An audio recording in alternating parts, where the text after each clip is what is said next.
अहम खबर आपको दें, इस्तांबुल में पाक अफगान मुज़ाकरात का दूसरा रोज़। इस्तांबुल मुज़ाकरात में पाकिस्तानी वफ़द ने अफगान तालिबान वफ़द को हतमी मौक़िफ़ पेश कर दिया है।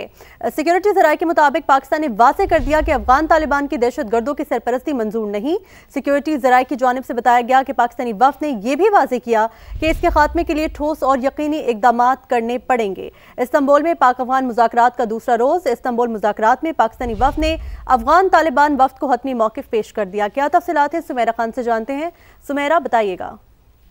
जी बिल्कुल, आपने जैसा कि तफसीलात में भी देखा होगा, पाकिस्तान के सिक्योरिटी ज़राए की जानिब से एक अहम बयान सामने आया है। इस्तांबुल में होने वाली बातचीत में पाकिस्तानी वफ़द ने अफगान तालिबान के वफ़द को हतमी दो टोक मौक़िफ़ पेश कर दिया है। पाकिस्तान ने वाज़ेह कर दिया कि अफगान तालिबान की तरफ से की जाने वाली दहशत गर्दों की सरपरस्ती नामंजूर है। पाकिस्तानी वफ़द ने यह भी वाज़ेह किया कि इसके खात्मे के लिए ठोस और यकीनी इक़दामात करने पड़ेंगे। इसके बरक्स तालिबान के दलाइल गैर मंतकी और ज़मीनी हक़ाइक़ से हटकर हैं। सिक्योरिटी ज़राए का कहना है कि नजर आ रहा है कि तालिबान किसी और के एजेंडे पर चल रहे हैं। ये एजेंडा अफगानिस्तान, पाकिस्तान और खित्ते के इस्तेहकाम के मफाद में नहीं है।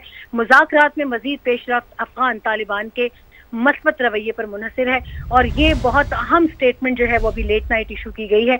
और यहाँ से ये भी एक चीज़ वाज़े नज़र आ रही है कि कल जो कि तीसरा दिन बताया जा रहा था, इम्कानात हैं मजीद इसमें मुज़ाकरात के राउंड्स के। अब अगर अभी 10 से 1 घंटे तक अफगान तालिबान रजीम की जानिब से कोई पॉजिटिव इसका स्टेटमेंट सामने नहीं आता तो लगता यही है कि ये मुज़ाकरात खटाई के दौर में पड़ने वाले हैं। अच्छा सुमेरा, ये बताइएगा कि अभी तक अफगान तालिबान की जानिब से क्या रिएक्शन दिया गया है? जब ये बातें उनके सामने रखी गई तो इनिशियली उनका क्या जवाब था?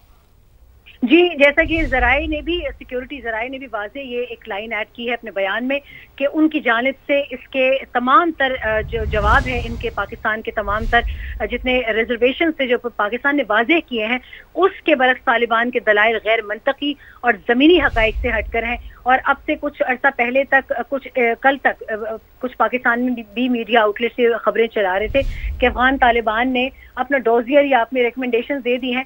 इस बयान से ये भी जाहिर होता है कि अभी तक तालिबान ने कोई हतमी अपने रिकमेंडेशन पाकिस्तान को नहीं दिए थे, बल्कि अभी तक सिर्फ जो थी वो हिचकिचाहट का शिकार थे और वो मुख्तलिफ ऐसे बयानात दे रहे थे या पाकिस्तानी वक्त से वो चीज़ें डिस्कस करने की कोशिश कर रहे थे जो कि इंतहाई अर्जेंट नौयत की नहीं थी, बल्कि वो उनको हीले बहाने अगर कहा जाए तो ज़्यादा मुनासिब होगा। हीले बहानों की तरफ जाया गया अफगान तालिबान की जानिब से। आपने बताया कि मुज़ाकरात खटाई में भी पड़ सकते हैं।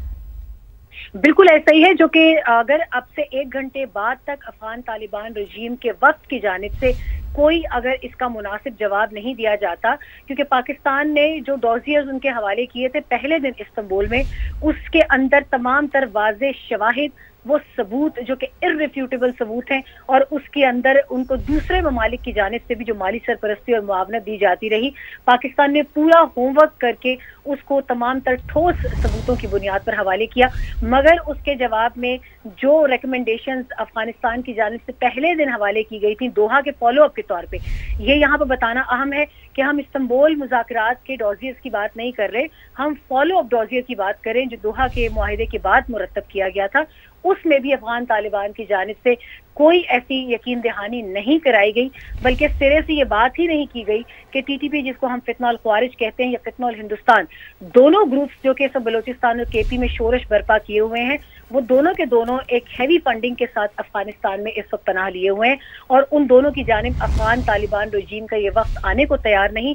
और ये अब बज़ाहिर बड़े वाज़े अल्फाज में कह दिया गया पाकिस्तान की जानिब से, सिक्योरिटी ज़राए की जानिब से, कि लगता नहीं है कि वो किसी वाज़े मौक़िफ़ की जानिब आए। और वो मौक़िफ़ यही है कि पाकिस्तान अश्योरेंस चाहता है कि अफगान सरजमीन 2020 के भी दोहा अकॉर्ड के मुताबिक और अभी 2025 के भी दोहा मुआहिदे के मुताबिक अफगान सरजमीन को दहशतगर्दी के लिए इस्तेमाल ना होने दे। इसके बरक्स जो इतलात मुझ तक आई हैं उसमें अफगान वक्त मुसलसल यही कहता रहा कि आप अफगान रिपेट्रिएशन प्रोग्राम को सुस्त रवी में डाल दें, आप हमारे ड्राइवर्स को बगैर 1 डॉक्यूमेंट रजीम के पाकिस्तान में आने दें। यही वजह थी कि चमन सरहद को कुछ टाइम के लिए खोला गया, मगर ये शर्त रखी गई थी, जैसा हमने समा पर रिपोर्ट भी किया था पहले, कि अगर उनके पास वीजा और पासपोर्ट नहीं तो उनको नहीं आने दिया जाएगा। और यही वजूहात थी कि चमन बॉर्डर को दोबारा बंद कर दिया गया और तुरखम को सिरे से खोला ही नहीं गया।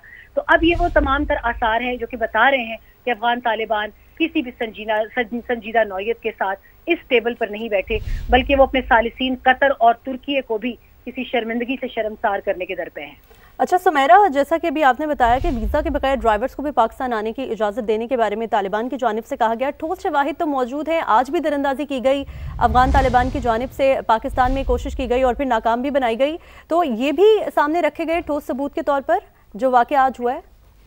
بالکل ایسا ہی ہے. درندازی کے واقعات اور پھر سیز فائر کے بعد بھی بہت سارے ایسے علاقے تھے کہ جن کا اس دن اشارتاً بھی بات کی گئی ترجمان دفتر خارجہ کی بریفنگ کے دوران بھی، اور انہوں نے بھی یہی پلی لی کہ جو جتنے بڑے دہشت گردی کے وہاں سے واقعات تھے ان میں کمی تو نظر آئی ہے، مگر آئندہ کا لائحہ عمل بھی افغان طالبان رجیم کے اپنے رویے پر منحصر ہوگا. اور وہی بات ہوئی کہ آج اور کل انہوں نے وہی علاقے، حسن خیل کا علاقہ بہت نوٹوریس ہے اس حوالے سے، شمالی وزیرستان میں آج پینوام کے علاقے میں بڑی تشکیلوں کو اندر پاکستان کے اندر داخل کرنے کی کوشش کی گئی، اور ان تشکیلوں کو داخل ہونے سے کچھ کو پہلے ہی لیمینیٹ کیا گیا، کچھ کو بڑی بہادری سے پاکستان کے فوجی جوانوں نے لڑتے ہوئے انہوں نے جام شہادت بھی نوش کیا، مگر ان کو پاکستان کی سرزمین پر نہیں آنے دیا. اس طرح کے بہت سے ایسے واقعات ہیں جو ساتھ ساتھ ہو رہے ہیں، اور پاکستان کے صبر کا پیمانہ اب لبریز ہوا. ٹھیک ہے سمیرا، بہت شکریہ، آپ نے تفصیلاً اپڈیٹ کیا.